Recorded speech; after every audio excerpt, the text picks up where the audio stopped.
Primero, yo soy Filipe Pérez, el presidente de la Cámara de Anunciantes. Les doy la bienvenida. Como bien saben ustedes, uno de nuestros objetivos es tener un ecosistema digital que sea más eficaz, más sano, más transparente para todos, para el bien de toda la industria.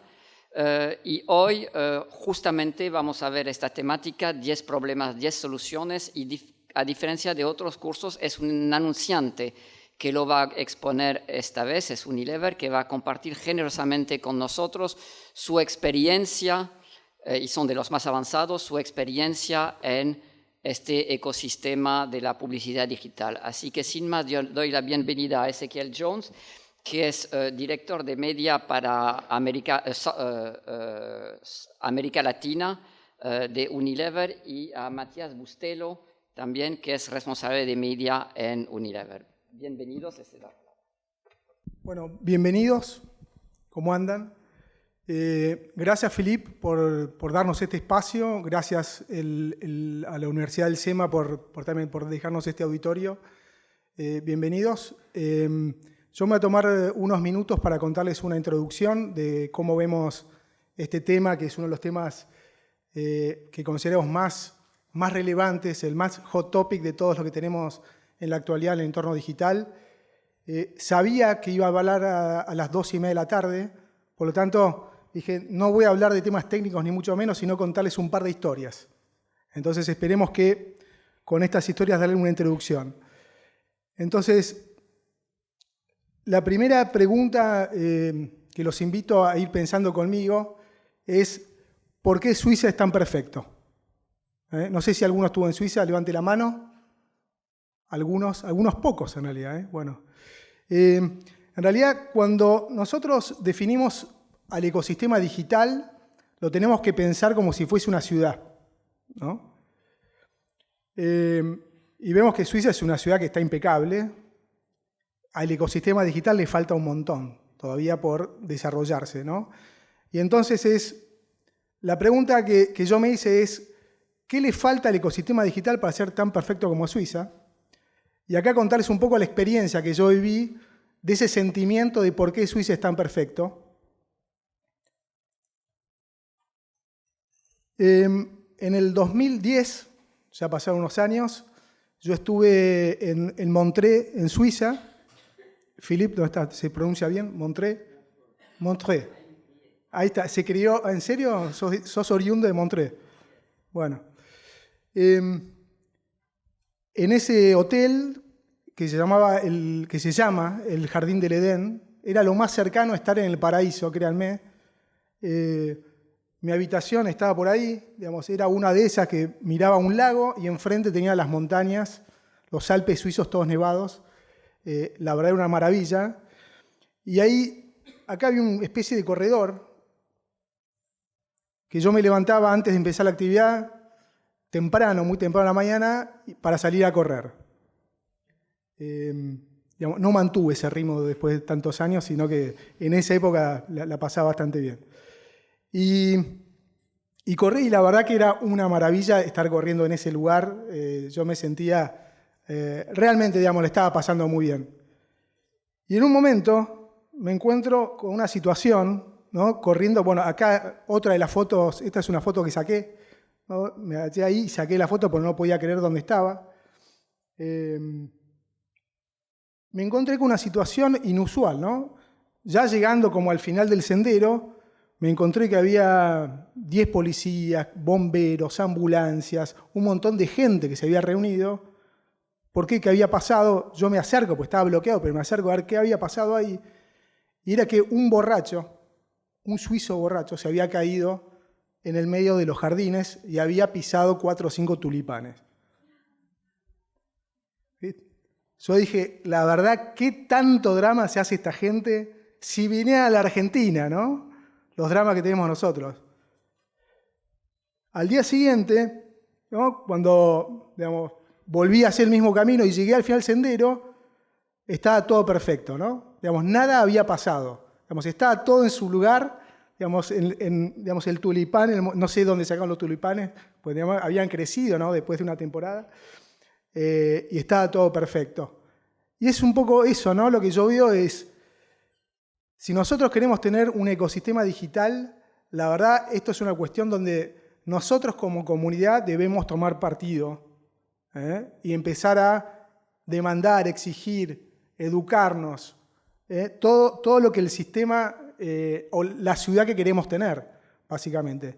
Nosotros hicimos una charla como esta, Filip, esto fue hace 5 años, básicamente, en la Cámara de Anunciantes, donde había mucha menos gente, éramos como 14, una multitud en esa época, hablando de viewability, y la verdad que a mí me llena de pasión y motivación ver que entre todos podemos estar empujando este tema, ¿no? No solo con todo el ecosistema digital, sino también con gobiernos y otros en otras áreas, pero es necesario donde la convivencia se hace importante. Y después, otro tema, digamos, me pareció interesante compartir y empecé a hacer una especie de metáfora entre la seguridad vial y el ecosistema digital, ¿no? Y empezar a preguntarnos esto, ¿no? Es ¿cómo reducir accidentes de tránsito?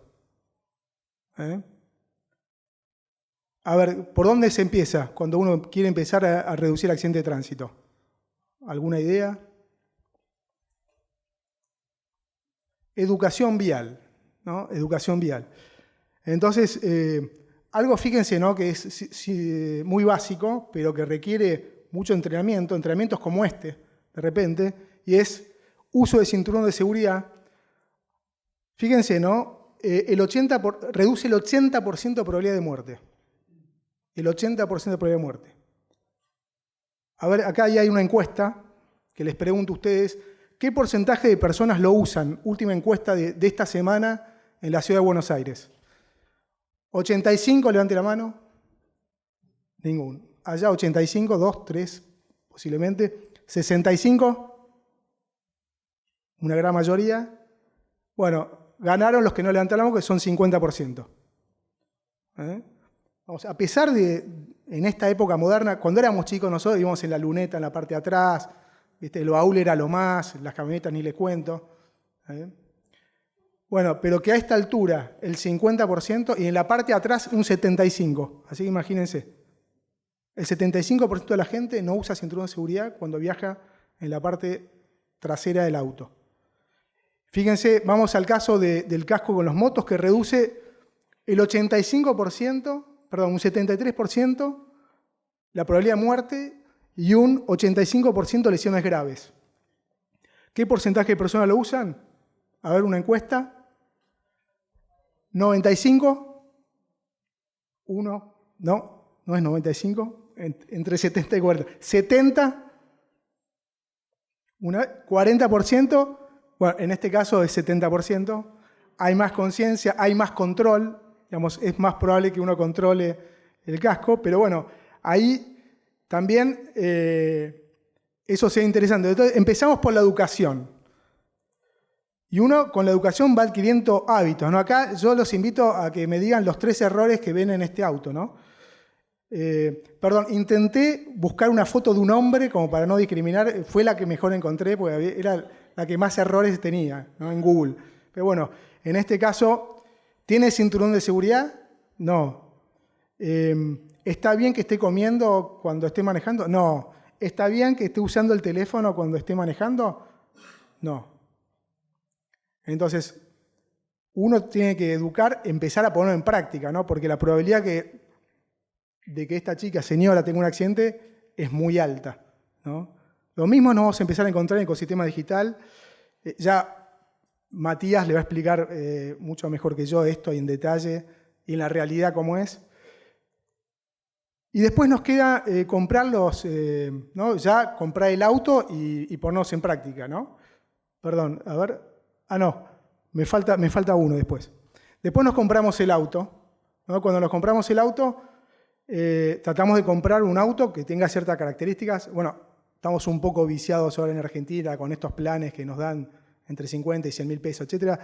Pero, ¿alguno se compraría el auto más inseguro del mundo? Levante la mano el que sí. Ahora, si yo les digo que es el auto más inseguro, pero el auto más barato del mundo, levante la mano el que se lo compraría. Bueno, hay un par de arriesgados que... Musascar y cinturón de seguridad, pero por ahí la probabilidad es un poquito menor. Ok, bueno. La verdad yo les invito acá, Latin NCAP es una entidad que se dedica a evaluar los riesgos, el nivel de seguridad que tiene un vehículo en realidad. Yo les invito que antes de comprarse un auto en Argentina vean un poco la calificación que tienen los autos porque va de 0 a 5 estrellas. Vamos a ver el auto más inseguro del mundo, una nota periodística que se hizo en algún lado de Latinoamérica, que dura 1 minuto y pico. Perdón, ahí. Voy y vengo, sorry. Acá.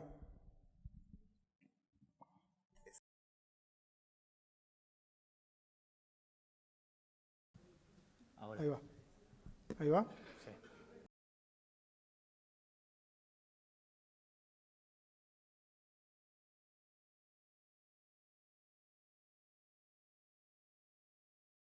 Este se llama el Toto Nano, es un auto en la India, donde en realidad les hacen varios test. Uno es cuando chocan de frente, que ahí lo vamos a ver al test que le hicieron, después lo chocan de costado. Y después le hacen dar como una curva fuerte, a ver si vuelca o no vuelca. Bueno, este auto tuvo 0 estrellas en choque frontal, 0 estrellas en choque lateral, y cuando pegó la curva, se dio un porrazo tremendo. Así que, bueno, si compramos herramientas que la verdad no ayudan mucho a manejarnos dentro de los parámetros de calidad que nosotros queremos, tampoco podemos esperar tener buenos resultados, ¿no? Y por último, lo que hay que hacer también para tener una mayor seguridad vial son medidas de prevención, ¿no? Medidas de prevención como control vehicular, ¿no? La famosa BTV, que espero que la hagan todos. Y obviamente la fotomulta, ¿a quién no le ha llegado 20, 30 mil pesos? ¿Que ha negociado con algún gestor de multa y se ha pagado la mitad? Digamos, la verdad, hoy, con todo eso, nos lleva a que no pasemos los límites de velocidad en ninguna parte, porque nos estamos quedando pobres también, tras la crisis. Por eso, entonces,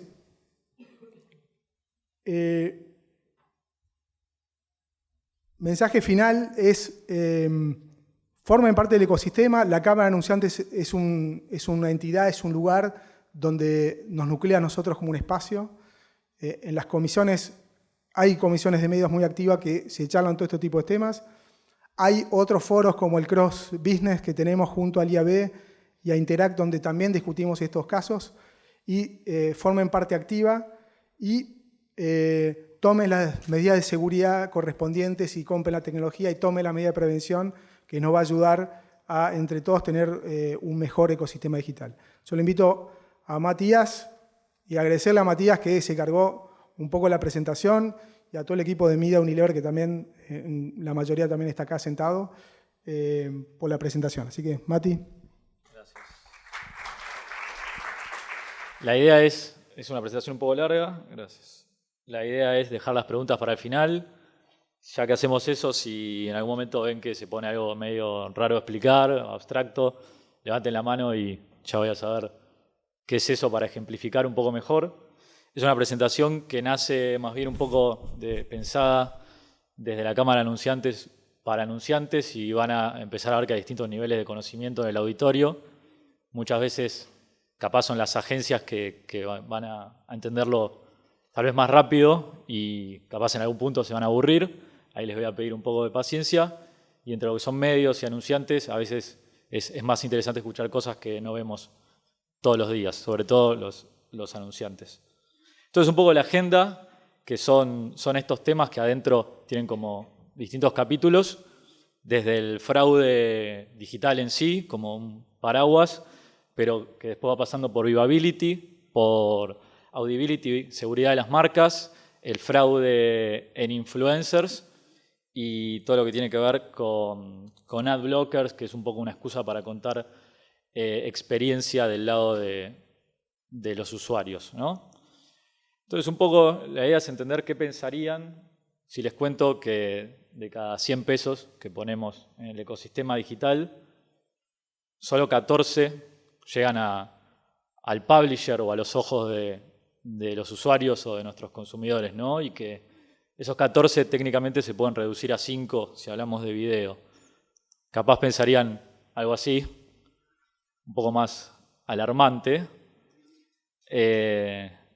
La verdad que la industria digital parecería ser un territorio que está bastante minado de objetos que no conocemos en el camino y que necesitan asegurar que nuestras marcas estén, por un lado, evitando ineficiencias en términos económicos y, por otro lado, asegurándonos dónde estamos.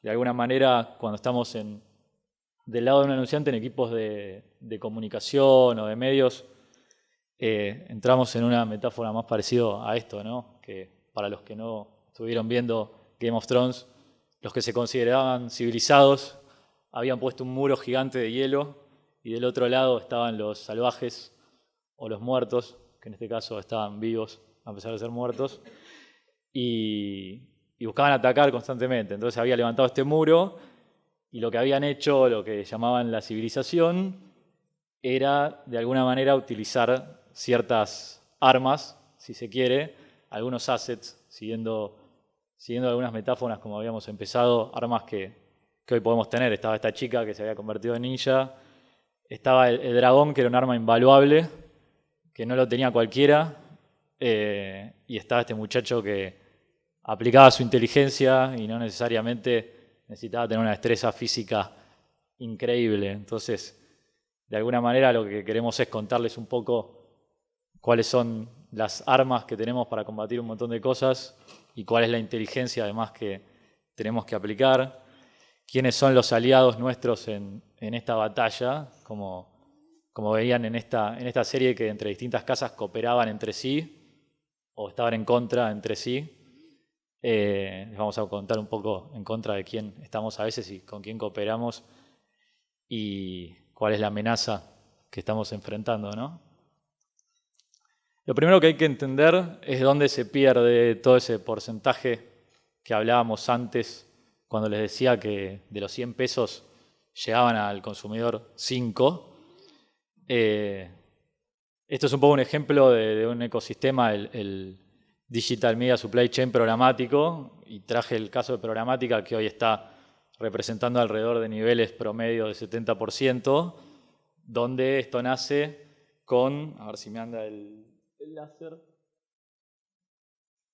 esto nace con una parte que tiene que ver con agencias y tecnologías, súper importante. Siempre vamos a alentar al trabajo y la aplicación de la inteligencia por parte de las agencias, que eran un poco ese personaje que contábamos, que era inteligente, y de las herramientas que tienen o que tenemos de terceros para que también hay que pagarlas, ¿no? Y después de eso, cuando empezamos a ver dónde está lo que llega al consumidor, empezamos a encontrar distintos niveles de fraude, que ahora vamos a contar de qué se trata, que puede estar entre un cero es muy difícil, puede estar en niveles mínimos, pero llegar hasta un 30%. Si a eso le sumamos que hay impresiones que en promedio se ven la mitad, nos caímos a la mitad de esto. Y si el 66% de los avisos de video en los distintos ecosistemas digitales se reproduce sin sonido, así es como cae esto drásticamente, ¿no? Entonces la idea hoy es hablar de fraude, empezar hablando de fraude y un poco cómo vamos a lograr ecualizar esto que vimos recién y que nuestros 100 pesos no lleguen a 5, ¿no? No caigan tanto. Esto no es algo que empujamos solos. Lógicamente, desde la Federación Global de Anunciantes hay muchas otras compañías que lo están alentando, como lo que decía la VP de Comunicaciones de Coca-Cola, que fue... La realidad es que estuvo en Coca-Cola hasta diciembre, recién salida hace medio año de Coca, pero era interesante lo que había dicho en uno de los archivos que publica la Cámara en una de las presentaciones. ¿Por qué pagar por el fraude? La verdad que una vez que entendemos dónde se da el fraude, es donde podemos empezar realmente a combatirlo. No vamos a hablar de la parte anterior hoy.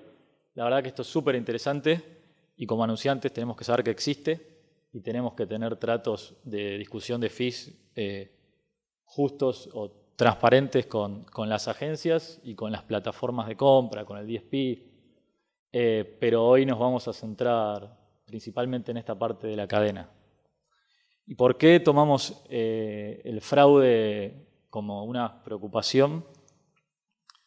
La realidad es que lo que están diciendo las estadísticas es que el fraude digital para 2025 va a ser la segunda actividad criminal más grande del mundo.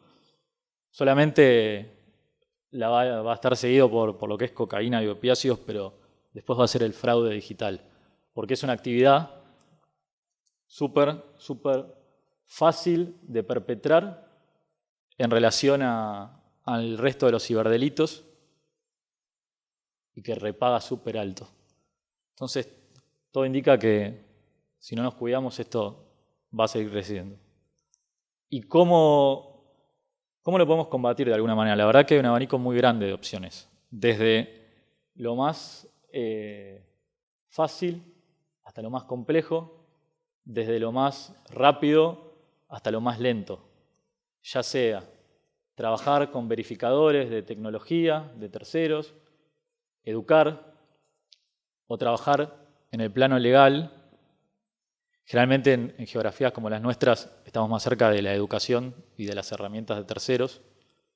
En países más desarrollados como Estados Unidos, por ejemplo, hace poco, en noviembre del año pasado, fines de noviembre, el FBI desmanteló 2 organizaciones de ad fraud.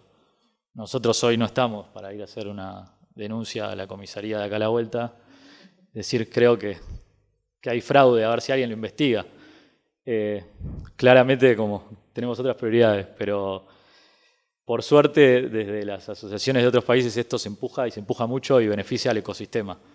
Esto es de lo que se trata un poco de estar trabajando entre todos y mismo con autoridades gubernamentales, ¿no? Pero, ¿qué es el fraude específicamente? Hay distintas maneras de fraude, algunas más rápidas y más sencillas de ver, que están en este slide. Son como las más comunes también de explicar. El fraude que suele venir desde lo que es el tráfico inválido puede ser un píxel que está contando un anuncio pegado en cualquier parte de la pantalla, un banner arriba de otro, una URL enmascarada que dice que es algo.com y adentro hay otra cosa. Traficar anuncios de un sitio al otro, sin obviamente consentimiento del anunciante. Herramientas que se hacen pasar por una geolocalización específica y están consumiendo, dicen que consumen audiencia argentina y están consumiendo audiencia desde Rusia, por ejemplo. O cientos de personas consumiendo impresiones o haciendo clic en un anuncio, ¿no? Y por ejemplo, tenemos, a ver, les voy a decir, levanten la mano quién considera que esto no es fraude.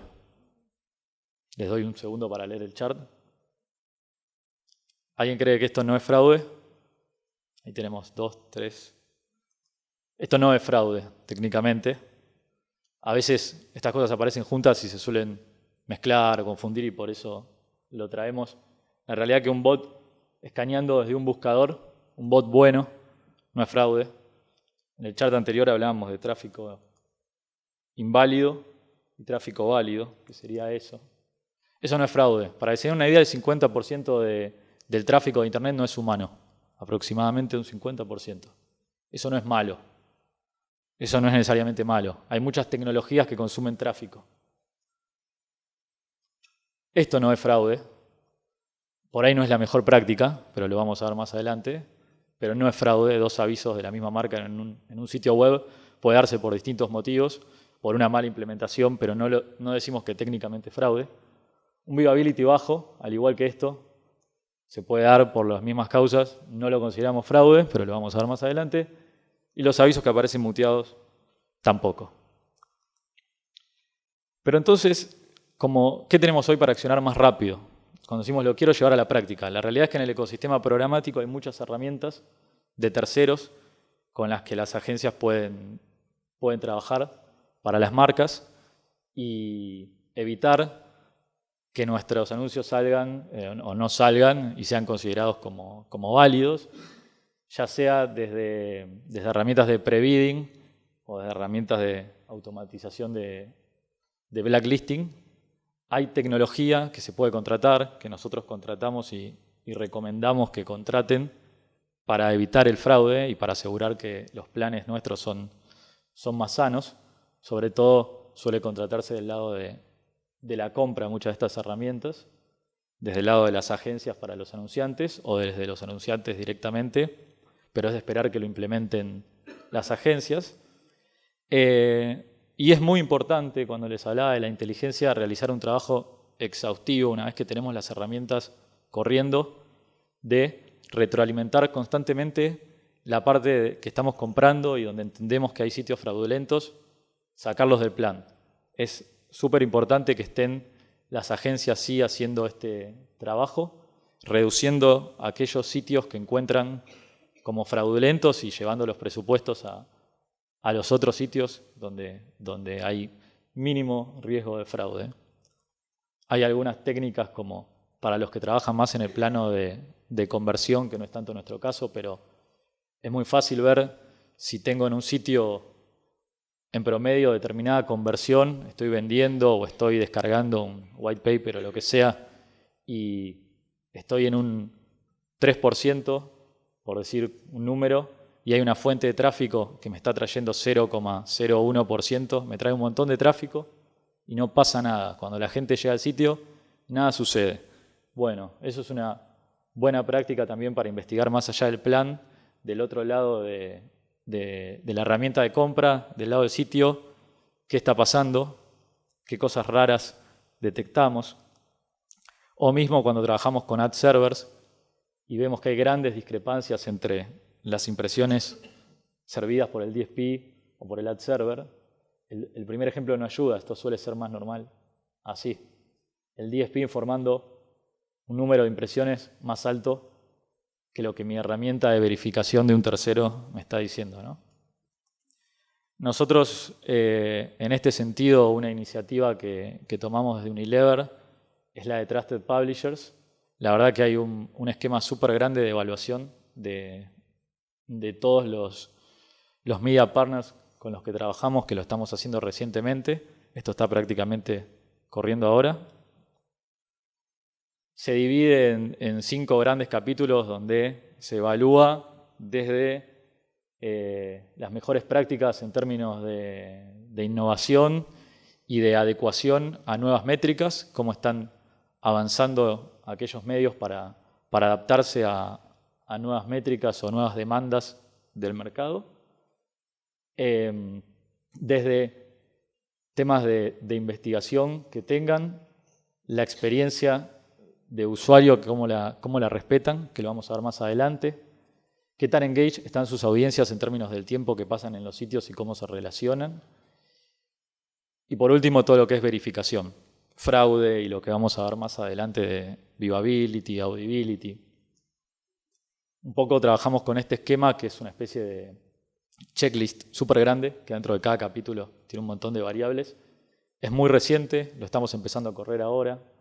La verdad que en la última semana analizamos 180 partners con los que trabajamos, que en realidad estaban representando aproximadamente el 80% de nuestra compra. Nos dio un buen panorama y esto va desde matar algunos medios hasta beneficiar a otros y cerrar acuerdos mismos de tipo de PMP o deals con medios que capaz no estaban en el radar. Los analizamos, estábamos comprando en el mercado abierto programático, funcionan súper bien y los subimos al barco. Son como las 2 grandes acciones. Por ahí la más dura a veces es discontinuar a alguien con el que estemos trabajando a través de un deal directo, pero en definitiva esto se trata de ser transparentes y dar las explicaciones también de por qué lo cortamos y que si alguien va a hacer cambios en en su sitio en términos de algo de esto, o en sus propiedades, o en sus plataformas, depende de lo que estemos comprando, pueda en unos meses ser revaluado y ser bienvenido de nuevo dentro de la pauta. Esto no es nunca es cerrado, sobre todo nada es cerrado de lo que vamos a ver acá. Y el segundo gran tema después de lo que es fraude en sí es el viewability. El viewability, lo que dice a grandes rasgos es que de los anuncios que están corriendo en una plataforma, en una web, en promedio en el mercado, como les había contado en aquel chart anterior que estaba todo el media supply chain, en promedio la mitad no se ve. Ahora vamos a ver por qué. ¿Por qué la mitad de mi plan, del plan de mi marca, de nuestra pauta, no se ve? Un poco lo que decía el Head de Communication de Volkswagen también al respecto de esto, sobre presionar en el punto de viewability. Ahora vamos a ver un poco cómo nosotros también lo manejamos con los medios. La realidad que generalmente el viewability se traduce a través del estándar en general más extendido del Media Rating Council, y lo que dice es cuánta superficie en pantalla de un ad y durante cuánto tiempo está expuesto para que se considere visible. En el caso de video hay casi parecido, pero habla de 2 segundos, y en el caso de display considera que si la mitad del banner se ve durante al menos 1 segundo, eso significa que sea visible. Lógicamente uno podría tener su propio estándar y decir, quiero que se vea el 100% en vez del 50%, quiero que se vea el 100% del ad durante 1 segundo o 2 segundos. Eso sería un estándar propio. Pero el más extendido es este. Para los que capaz nunca lo vieron, un ejemplo puede ser esto, sería el 100% de los píxeles. Esto sería el 50%, que bajo ese estándar se considera válido. Por eso después cada uno dirá, esto me sirve o no estoy conforme. Y esto sería un ejemplo de 20%, por ejemplo. ¿Qué es lo que termina sucediendo? Básicamente, si yo pagué por 1000 impresiones y se vieron 500, de alguna manera, esto es lo que nosotros llamamos el CPM efectivo o el viable CPM, se va a duplicar. Estoy pagando lo mismo, obtengo la mitad. Estos números son como bastante altos cuando no los cuidamos a través de algunas herramientas, no lo conversamos con los medios y les decimos, che, quiero estar en posiciones donde puedas entregarme el mayor viewability posible. Estos números en Argentina, lo que van a ver las barritas rojas son un rango por donde se mueve. Cuando uno deja un plan correr y después revisa cómo le fue y no está haciendo una optimización, es de esperar números más parecidos a estos, ¿no? 42% en promedio en Argentina y no está tan lejos de lo que es el promedio global, y en video no teníamos el dato de Argentina, pero suele ser un poquito más alto que en display. ¿Cómo se da en general esto? Algunos ejemplos. Un banner que apareció muy debajo cuando el usuario todavía no había scrolleado, en ventanas o tabs atrás, y el usuario está viendo el de adelante, pero atrás carga el anuncio, y entonces la herramienta lo cuenta como una impresión. Un anuncio que no llegó a cargarse de un lado, pero sí se cargó del otro, y las herramientas acá tienen discrepancias. Un overlay o un usuario que cerró antes que hubiera cargado por completo. Nosotros acá generalmente lo que hacemos es, más allá de intentar desde la herramienta de compra, desde el DSP, setearlo, trabajamos con herramientas de terceros. Hay buena información en algunos archivos que están en la Federación Mundial de Anunciantes que tienen, esto se hizo localmente, que lo trabajó la Cámara Argentina con el IAB, y muestra un poco qué herramientas para distintas cosas. Hay muchas herramientas que pueden ayudar. La mayoría suele funcionar tanto para viewability como para detección de fraude. Acá siempre lo que seguimos recomendando es compremos digital, hagamos, verifiquemos, estemos seguros de dónde nos da un resultado, dónde nos da otro, conversemos, los anunciantes, las agencias, los medios, cómo mejoramos todos. Nada se trata de no comprar, de salir de acá diciendo digital es un peligro, no es un peligro.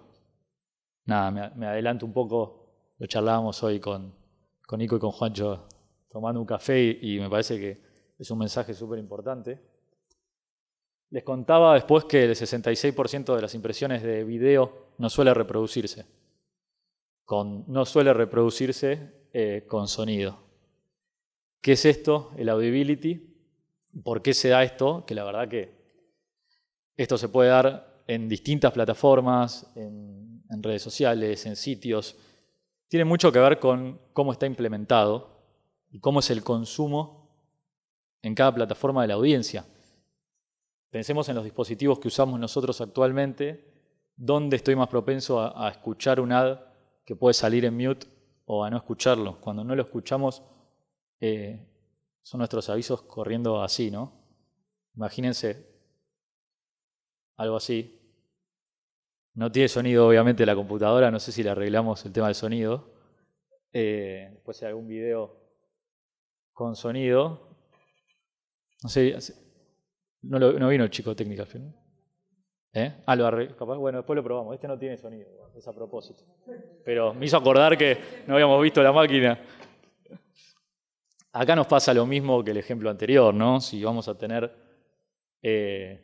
una inversión de 100 pesos por 1000 impresiones, el 70%, vamos a decir que el 70% es visible y no el 50%. En este sentido, subimos un poco video. Pero el 35% se escucha, entonces lo que nosotros creíamos que pagábamos 100 para tener 1000 impresiones, este CPM efectivo crece muchísimo. Si solamente tenemos 245 impresiones, ¿no? Es un poco como para entender cómo analizar, cómo ir cruzando esto con tema costos también. Porque a veces no es solamente el sonido por un diálogo, muchas veces la banda de sonido o un sonido divertido también aporta mucho. Acá traje un estudio que hizo Google donde ellos comparan cuando solo se escucha, cuando se escucha y se ve, cuando solo se ve, cuando se escucha y se ve, la diferencia que esto genera en brand awareness y el mismo cuadro para ad recall. Como ven, cuando solamente se escucha o solamente se ve, obvio que siempre va a ser más bajo que cuando tenemos las dos, ¿no? Nosotros en ese sentido utilizamos una de las herramientas de verificación que nos sirve también para viewability, por ejemplo, que es Mode. Y lo que hacemos también es entender el rol que cada medio tiene en esto. No necesariamente hay medios que se reproducen sin sonido que los dejamos de comprar. Capaz es una responsabilidad nuestra de producir un video que se explique sin sonido. Si yo siento que tengo que estar en esa plataforma porque capaz me da alcance, o porque está mi audiencia y me interesa estar ahí, o porque el contexto cualitativo de esa plataforma me parece relevante, yo elijo producir un asset de video que se entienda sin sonido, tal vez. No es que mañana voy a cortar toda la pauta en aquellos sitios donde se reproducen sin sonido. Audito con herramientas, entiendo cuáles son estos medios y produzco piezas adaptadas a los medios donde quiero estar. Si hay medios donde siento que no tengo ninguno de los dos caminos, lógicamente, bueno, eso es cuando tenemos que cortar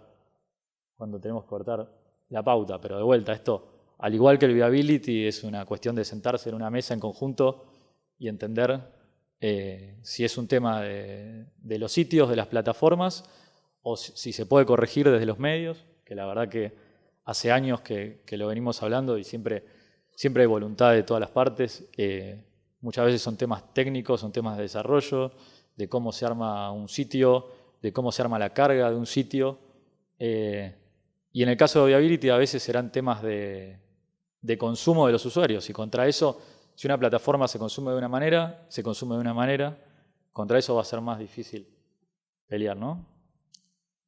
Una vez que entendimos todo lo que es fraude, cómo lo podemos manejar, cómo lo podemos minimizar y entendimos viewability y audibility, entramos en otra parte que tiene que ver principalmente con los entornos donde nuestras marcas están. Acá no hablamos tanto de eficiencias de costos, sino que hablamos de la seguridad de las marcas, ¿no? De no salir en un sitio que esté hablando de terrorismo, pornografía, pedofilia, accidentes, violencia. Vamos a ver un video después de esto muy gráfico en ese sentido. Y es de lo más leve que encontré para que se imaginen. Todos tenemos una idea de todo lo que hay en la web dando vueltas y donde no queremos que estén nuestras marcas, ¿no?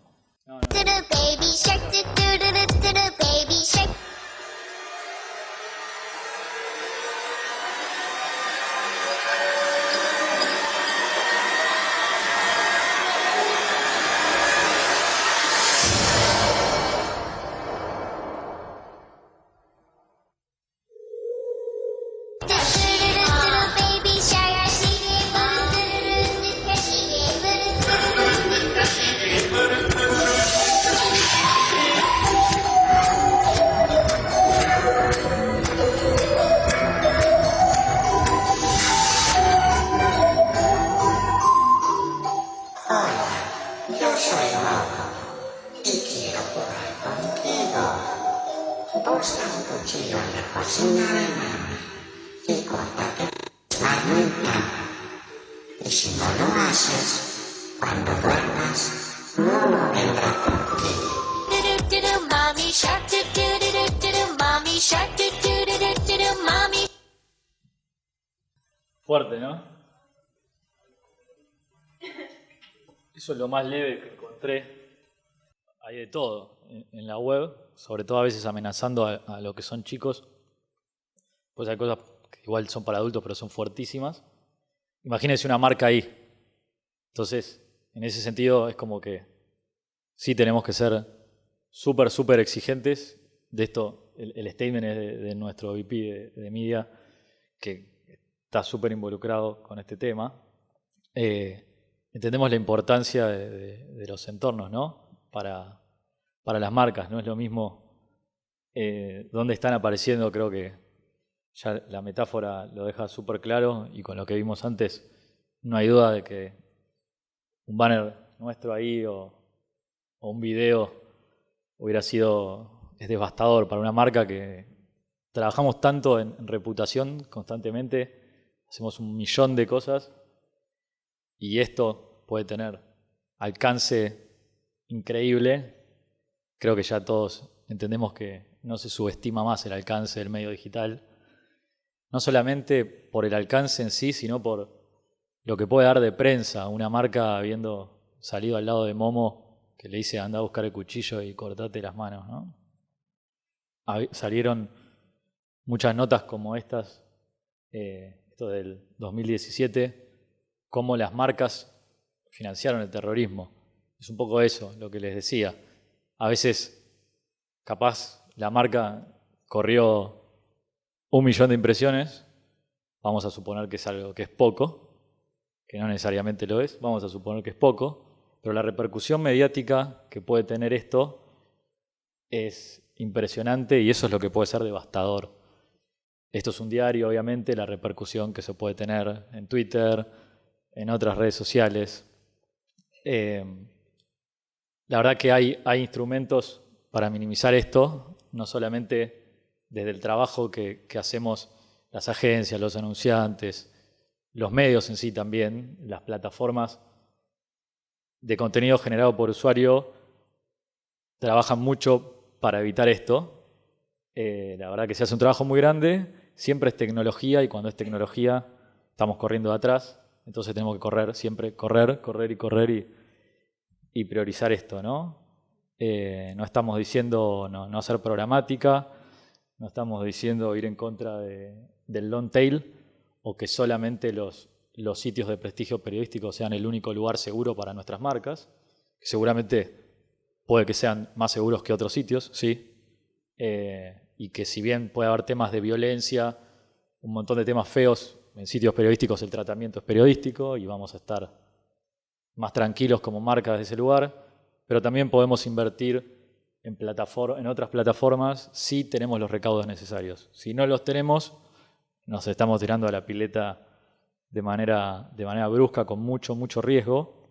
Nosotros en este sentido es como que tenemos 3 técnicas cuando hablamos de brand safe, y la primera es todo lo que es exclusión, blacklist y whitelist desde la herramienta de compra.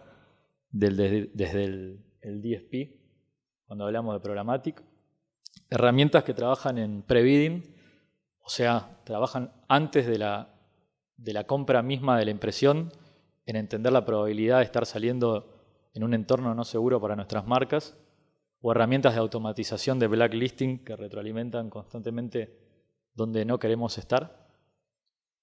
Y al final, lógicamente, a pesar de haber aplicado eso como complemento en realidad, entender en un reporte dónde tuvimos un problema de brand safety y dónde no. Cuáles son los sitios que capaz, a pesar de haber aplicado todas las tecnologías, se filtró algo y nosotros mismos manualmente y trabajándolo con criterio y acá de vuelta con un trabajo exhaustivo de las agencias, ir limpiando nuestro plan y no volver a comprarlo para la pauta siguiente, ¿no? Nosotros acá tenemos mucho foco desde Unilever, no solamente desde lo que es el entorno y el contexto, sino desde el tipo de avisos que hacemos para nuestros consumidores. Hay mucho que tiene que ver también con cuidar mensajes, dar mensajes mucho más positivos en un montón de sentidos. Hicimos la Stereotype Alliance con muchas otras organizaciones y eso trata mucho de ser responsables y respetuosos también desde cómo tratamos un montón de temas en nuestras comunicaciones. No solamente le pedimos al entorno que sea respetuoso con los usuarios, sino que siempre buscamos, desde lo que estamos diciendo, ser respetuosos nosotros con nuestros consumidores. Y otro de los temas que se suma después de todo esto es el ad blocking. El ad blocking es un poco la respuesta de los usuarios a la publicidad. No quiero ver publicidad, me molesta. Posiblemente ustedes como industria publicitaria nos dicen, generaron que nos moleste la publicidad, entonces me instalo una app, me instalo software en mi celular o en mi laptop para bloquear tu publicidad. En este sentido, lo que decía desde la WFA es cómo vamos a respetar a los usuarios, un poco para que no se restrinja nuestra necesidad de comprar publicidad y otro poco para entender y darles una respuesta a voy a intentar mostrarte publicidad de la manera menos molesta posible, porque nosotros publicidad queremos hacer.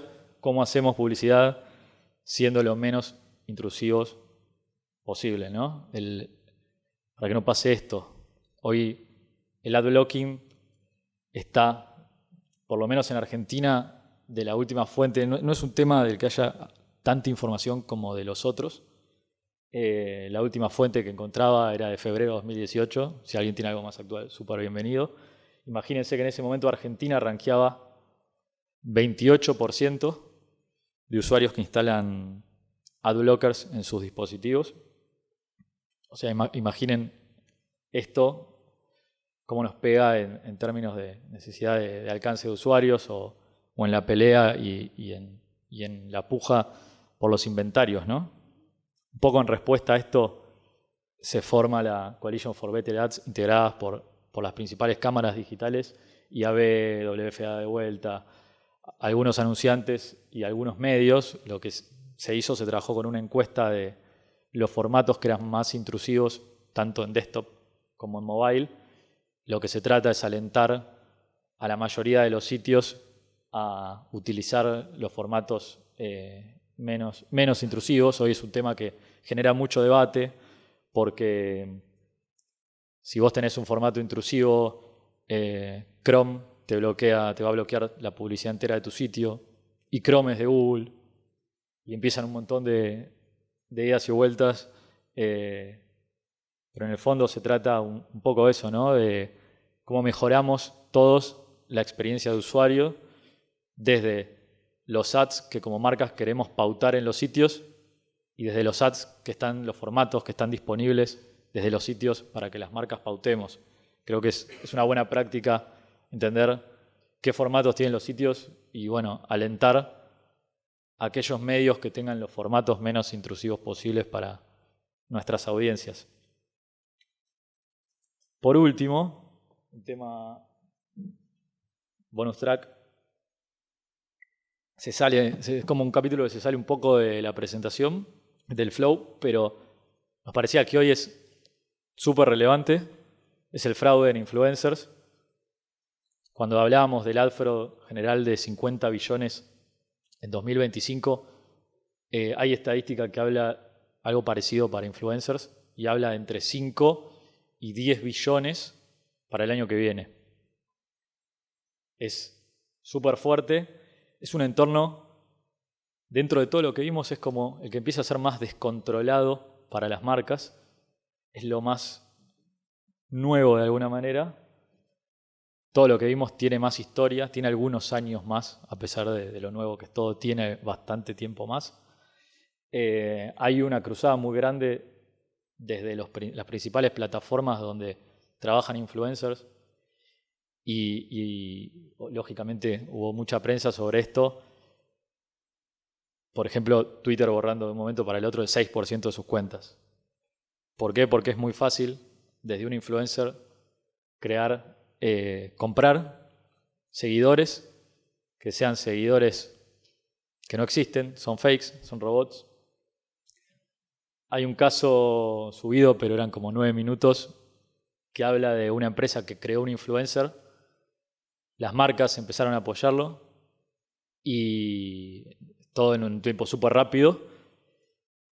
Llamaba a un restaurante que estaba lleno, el restaurante más top de no me acuerdo, una ciudad que no era Buenos Aires, y conseguía lugar, que le hagan un lugar para ir a comer. Habían convertido un influencer en una celebrity en cuestión de semanas. Fraude total, compra de seguidores. Nosotros, desde Unilever, dijimos, no queremos trabajar con influencers donde pueda haber actividad fraudulenta, no solo desde lo que tiene que ver con engagement, sino más bien desde compra de seguidores falsos, bots. Y lo que hacemos es trabajar con herramientas, algunas de desarrollo propio y otras con terceros.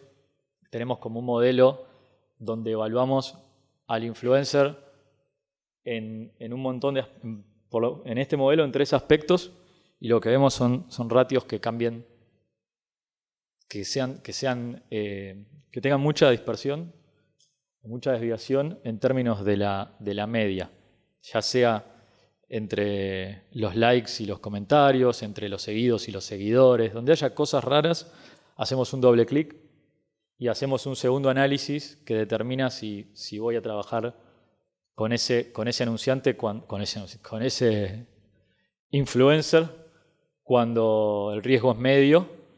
No trabajo con el influencer cuando el riesgo es alto. Obviamente cuando el riesgo es bajo trabajo, y cuando el riesgo es medio hago un double check con una investigación un poco más exhaustiva para tratar de entender. Hay algunas herramientas como Social Blade que nos permiten ver ratios como estos, ¿no? Donde suceden cosas que se disparan de golpe en vez de algo más orgánico de crecimiento, o follow, unfollow, cosas un poco extrañas. Lógicamente acá no hablo de un celebrity que puede haber salido en televisión y se dispararon. Influencers, más en el sentido estricto de la palabra. Otras como Dynamic, pero que trabaja más que nada con cosas similares, pero en Twitter. O HyperAuditor, que la trabajamos también más desde nuestra agencia de medios de IPG, y fíjense, esto es sospechoso, esto directamente es como fraudulento, el negro. Un par de influencers, y este es un ejemplo, es más entre influencer y celebrity, ¿no?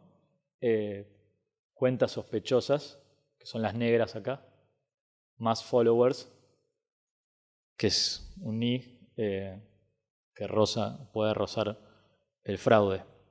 Entonces, básicamente, al igual que todos los capítulos anteriores, dos grandes cosas. Invertimos en tecnología, invertimos en herramientas. En el caso de, excepto con los influencers, conversamos con los publishers, conversamos con la agencia. Se hace un trabajo exhaustivo desde la agencia de dar seguimiento y optimización, de utilizar las herramientas, de recomendarnos herramientas. Y básicamente todo eso ayuda a que nos sintamos un poco más seguros en un ecosistema que no es para nada seguro, pero que, como les decía al principio, no es para alarmarse. Podemos navegar perfectamente, hay que entender cómo. Un poco lo que traté de hacer es un compendio de todo lo que fuimos viendo, desde fraude, que empieza hablando de usar ad servers y herramientas de ad verification, monitorear en tiempo real, revisar actividad sospechosa desde los sitios. En viewability, trabajar con el DSP, también con terceros, que esto va a aparecer todo el tiempo. Entender cuáles son nuestras impresiones visibles cuando compramos. Conversar con los medios, en qué valores queremos estar, que al final del día termina siendo negociación. Lo que tiene que ver con audio, parecido a viewability, verificar. Siempre decimos terceros porque tenemos la información de la plataforma o del medio en sí. Tenemos la información capaz de la herramienta de compra, si estoy comprando con un DSP. Y es recomendable tener la información imparcial de ese tercero, de una herramienta de tecnología, cuando les mostraba Mode, por ejemplo, o Seismic. Entender el rol de cada medio y producir, de cada medio en el plan y producir según cada medio. Esto de no estamos cortando medios y diciendo con vos no trabajo. Estamos diciendo a veces con vos no trabajo y a veces soy yo el que tengo que adaptar la creatividad que hago. Brand safety, blacklist y whitelist, fundamental. Herramientas que trabajen en automation sobre esto, muy recomendable. Herramientas de prebidding. Primero entiendo dónde puedo estar saliendo, después pago la impresión.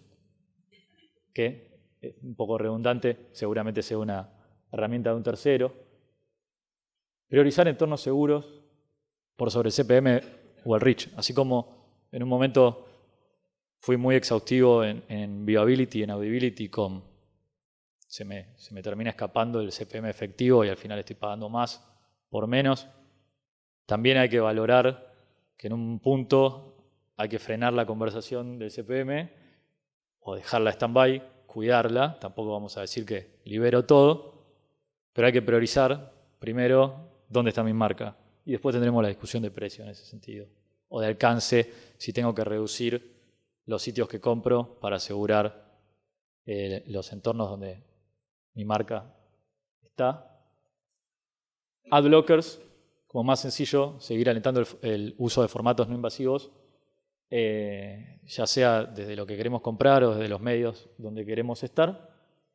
Y en lo que tiene que ver con influencers, las validaciones antes de cerrar un trato con un influencer, cuando estoy conversando acerca de quién es para mi marca y si tiene fit con mi marca, toda la parte cualitativa, que es un análisis que también siempre se hace y que es lo más común. También con algunas herramientas verificar si ese influencer no tiene fraude o entender a qué nivel de fraude puede estar trabajando. Nosotros generalmente trabajamos en modelos de pago por reach, que capaz no lo conté, pero estaba bueno ponerlo. Mándame tus resultados y vamos a tener un tarifario en función de eso. Básicamente la única forma de minimizar todos estos riesgos y luchar contra todos los problemas es trabajar en conjunto. Los anunciantes, las empresas de tecnología, los medios, las agencias, como contaba Kelo en la metáfora de Suiza, era toda la comunidad junta para que estos problemas se minimicen, para que haya menos borrachos. Por lo menos, si hay algunos borrachos, tratar de que el otro día las flores vuelvan a surgir. Un poco de esto hablaba también el CEO de la Federación Mundial de Anunciantes. Acá desde Argentina es súper importante que promovamos esto, porque si no lo hacemos localmente, desde afuera nos van a poder inspirar un poco, pero el trabajo del día a día es muy local. Nosotros trabajamos ahí desde Unilever mucho con la Cámara de Anunciantes, que está Philippe, que además preside todo lo que es Latinoamérica dentro de la WFA, así que tenemos muchísima llegada a todo el ecosistema mundial. Y básicamente es eso, emprendan el viaje tranquilos, es simplemente ponerse el cinturón de seguridad, pero seguir avanzando, seguir confiando en el mundo digital, pero controlándolo. Y digo seguir porque es un viaje que no va a terminar nunca, y esto, como tiene atrás tecnología, esto mañana va a cambiar. Esta presentación en un mes o en una semana puede tener conceptos que ya no apliquen. Algo de bibliografía, después cuando la compartamos vamos a dejar los links. Es igual cuestión de googlearlo. La mayoría de los documentos que vienen de la WFA o del IAB, que son las instituciones que están produciendo más material con respecto a esto para nuestra industria. Así que bueno, gracias por habernos escuchado. Esperamos que haya sido útil. Si tienen preguntas, adelante. Quisiera agregar, y tenemos que tomar conciencia, creo que en la sala hay una mayoría de anunciantes, es que todo eso que vemos, fraude, todo eso se hace con nuestro dinero. Y quiere decir que los más motivados para corregir este ecosistema somos nosotros, los anunciantes, porque todos los demás ganan dinero con eso. Entonces, si la lucha contra todo eso no la iniciamos como anunciantes, nadie va a mover un dedo, porque están todos ganando dinero en esta operación. A veces voluntariamente, a veces involuntariamente, pero todos ganan dinero y los únicos que ponemos somos nosotros. Entonces, tiene que salir de parte de cada anunciante, por supuesto, pero sobre todo de cada anunciante individual, de proteger su dinero, de defender a dónde ponemos nuestro dinero.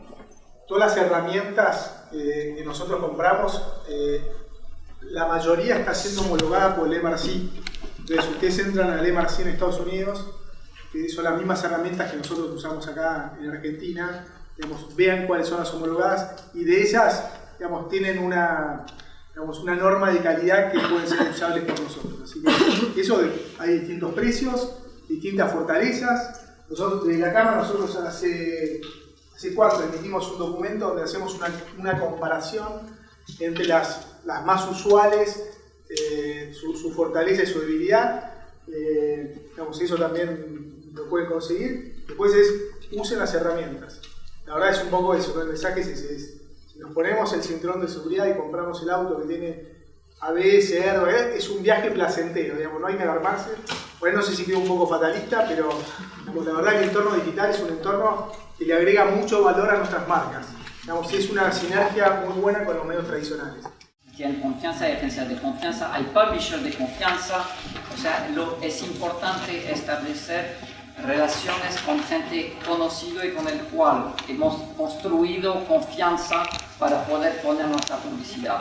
O sea, tengan mucho cuidado con canto de sirenas y medios desconocidos, agencias desconocidas, ofertas mirobolantes o demasiado atractivas. O sea, la confianza es la base para tener también un ecosistema digital que nos funcione. Hola, ¿qué tal? Buenas tardes. Yo quería aclarar algo que está bueno. De alguna manera, esta charla lo que hace no es ir en contra de digital. Todos los medios son hiper cuestionables, o sea, ¿qué estamos viendo en la televisión? ¿Qué se ve o qué se escucha en una radio o una revista? O sea, lo bueno de esto que estamos viendo acá es que existe la posibilidad de tener un pie en la tierra de lo que se está comprando y lo que se está midiendo en Internet. Internet nos va a dejar hacer esto.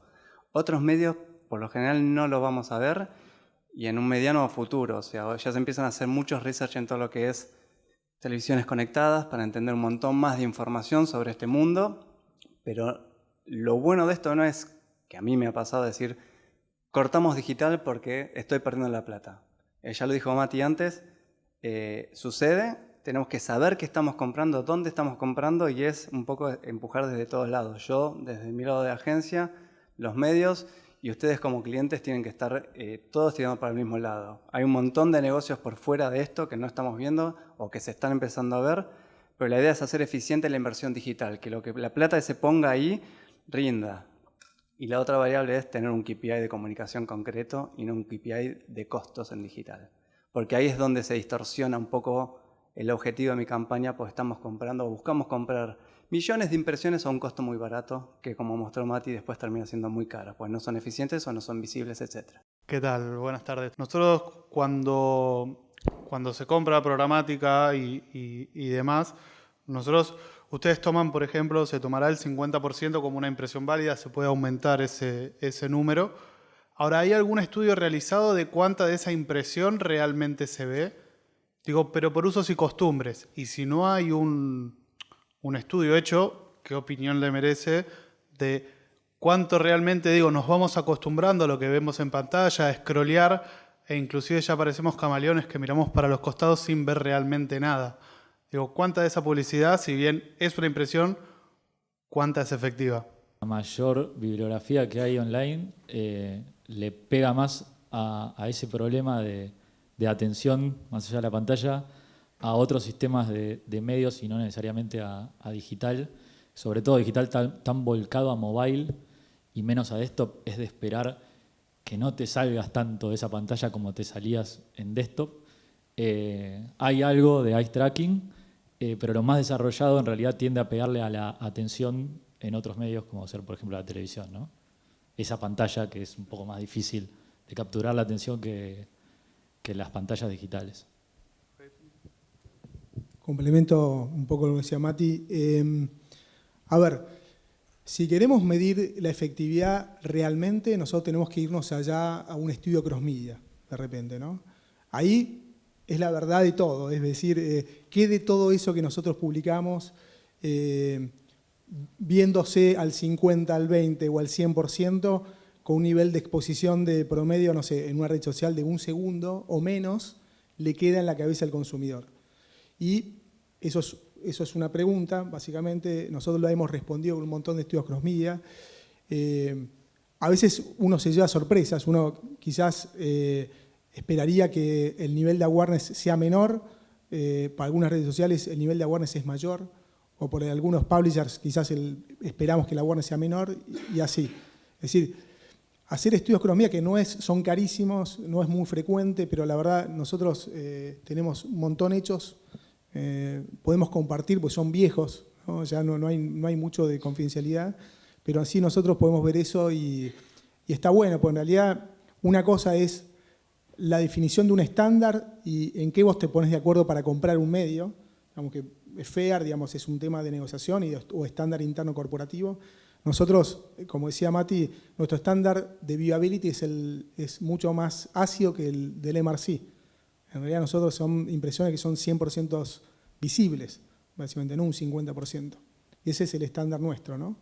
Pero después, en definitiva, lo que queda es un estudio cross-media, que en realidad también, para ser fair, la articulación de una campaña de comunicación se hace no solo con un medio digital o formatos cortos, sino con digamos, una multiplicidad de medios, ¿no? Entonces eso es lo que hace la famosa sinergia. Los medios tradicionales con los digitales maridan bien, digamos, ¿no? Entonces hacen que la comunicación sea efectiva, obviamente tomando los recaudos necesarios. Ok, muchas gracias. Quisiera agregar algo que a veces nos olvidamos un poquitito en digital, la importancia de la creatividad. O sea, en todo este ruido, si tienes una buena creatividad, obviamente te destacas mucho más. Y hay muchos estudios de Kantar que demuestran el impacto de la creatividad con pautas similares, misma difusión, misma repetición, mismo reach. Con una buena creatividad tienes impacto y con una mala creatividad no la tenés. O sea, el socio-agencia es fundamental. En relación a eso me estaba acordando ahora cuando estaban hablando del tema. Hace poco, no me acuerdo cuándo, ya no sabemos cuándo empieza una cosa y cuándo es nueva, cuándo es vieja. Las publicidades antes, los ads, al scrollear seguían siendo imágenes estáticas. Hace un tiempo que se está empezando a hacer un scroll que muestra, o sea, que se mueve con la pantalla, entonces parece como que estás en profundidad y eso llama mucho la atención. Con respecto a lo que decía él de la creatividad. Son experiencias de usuario que en realidad si son intrusivos, a mí me molesta muchísimo. Es muy efectivo. Es muy efectivo. Pero es tipo stalker, ¿viste? Que te sigue. Te sigue. Bueno, eso se tiende a eliminar. Nico. Es un problema hoy, porque obviamente YouTube arranca con audio, el resto de los medios de contenido tenemos que arrancar sin audio. Por ende tenemos un problema. Por eso cuando yo miraba los ratios que vos mostrabas ahí en estudios de Google y demás, claramente les va a dar mucho mejor y tiene su lógica. Pero también tenemos un tema con respecto a la coalition y demás, por una cuestión de UX, de arrancar en off.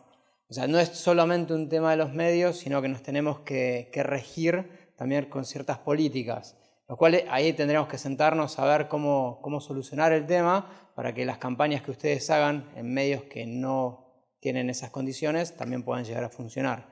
Es un tema. Y después el otro, cuando veíamos el BCPM, la respondiste recién, era pagan por el 100%. O sea, no importa la cantidad de impresiones que un medio tire, ustedes pagan solamente por las impresiones vistas. ¿Están dispuestos a pagar más por eso? Digo, cualquier anunciante. Porque obviamente del lado del medio tenemos otro problema. A mí el ad server me cobra todas las impresiones, vistas y no vistas. Claramente hay temas técnicos, más allá de si un usuario scrolleó más rápido o menos rápido, es como carga el sitio, como hablamos un poco recién, o los refresh que los medios de generador de contenidos tienen que tener por una cuestión de la inmediatez de la información y demás, que eso nos generan. Tratamos de solucionarlo todos los días, pero temas no una correcta performance de viewability al 100%. Si uno dice, perfecto, nos sentamos y negociamos solamente por impresiones vistas, y decir, ¿tiene un valor más alto que un valor al 80 o al 50? El sentido común, uno diría, nosotros comparamos impresiones que sean opportunity to see, pues la verdad después si el flaco lo vio, no hay un estudio que lo diga, es algo que le preguntes. Pero es opportunity to see 100% visible por un humano. Sí. Digamos, ese debería ser como sencillamente el estándar que rige toda la industria. Después esto es pura especulación que discutamos 20, 35. La verdad es un anuncio en un medio que sea visible por un humano. Y eso es un poquito, digamos, lo podemos discutir, lo hemos discutido del minuto cero cuando salió la primera herramienta que arrojó el viewability y dijimos, ¿el 30% son visibles? Y ahí, bueno, que está Bachi, que tiene un poco de historia, nunca nos hemos peleado, sino que nos hemos interiorizado con el tema de estas cosas nuevas que se evolucionan, pero la realidad es, y hasta que surja una nueva metodología con otra herramienta que nos ayude a tener como más precisión de entender el valor que en realidad con ustedes como medio brindan anunciantes, sobre todo un publisher de la calidad de ustedes. Cuando vas a priorizar el contexto y el entorno, seguro que estás dispuesto a pagar un poco más. Termina siendo una discusión de negociación. ¿Hasta dónde? Claro. Pero sí. Yo no coincido con él. Mati, después hablamos. En realidad, lo que tratamos de evitar es justamente que no esté en entorno... No es que... estaba actuado esto, chicos. Digamos, la verdad que queremos entornos, digamos, que sean safe, viable, visto por un humano al 100% por D2C.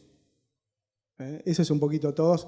En realidad, lo que estamos dejando de hacer nosotros, para que tengan una idea, el long tail, nosotros invertimos en 16.000 sitios. Lo estamos dejando de hacer. Vamos, ¿por qué? Porque de esos 16.000 sitios que uno invierte $5, ¿cuánto invertimos en promedio? Más o menos. Long tail de cada sitio, $5, $3, menos $1, ahí está. Menos $1.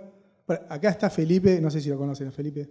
Felipe es nuestro cerebro de Latinoamérica, de IPG, que nos ayuda a poner un manto de cordura en todo lo que es el entorno digital. Por eso le pregunto, digamos, porque él es el que mayormente, el source es Felipe, digamos, entonces él nos tira información.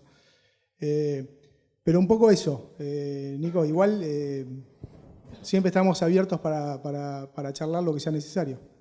Agradecerles a Lila y Alicia por la organización.